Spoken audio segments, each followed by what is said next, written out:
Patay ang isang motocross rider matapos tamaan ng motorbike habang nag-iensayo sa isang racetrack sa Davao de Oro. Sa Bolhoon, Cebu naman, usap-usapan online ang paghawak ng mga bata sa isang nakalalasong pugita. Ang may init na balita hatid ni Femery Dumabok ng GMA Regional TV.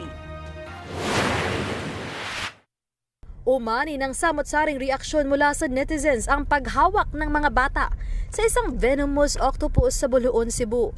Kwento ng ina na si Christine na masyal sila noon sa baybayin sa Barangay El Pardo at dito nakuhanan nilang mag-iina ang ilang sea creatures.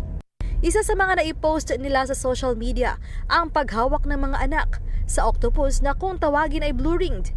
Nabahala raw si Christine nang malamang may laso ng species ng octopus. Before ko nakita yung octopus is napaglaruan na pala nila yung octopus na yon. May mga comments doon na hindi maganda na buti nga nabuhay pa kayo.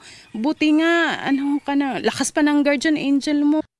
Napag-alaman niya na nakakamatay ang kagat ng blue-ringed octopus dahil sa taglay nitong tetrodotoxin. Makagat ka, hindi yun naabot ng ilang minuto pa.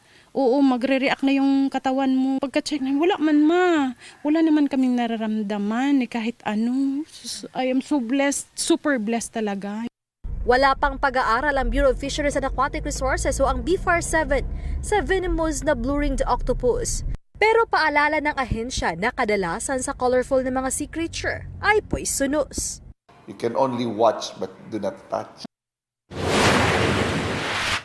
Agad na isinakay sa stretcher para dalhin sa ospital ang isang rider na nag-ensayo sa isang racetrack sa Compostela, Davao de Oro. Ayon sa ama ng biktima, biglang lumanding sa bandang balikat ng anak niya ang isang motorbike na gamit ng isa pang rider. Targa siya. Na-disgrasya dito, layo ra.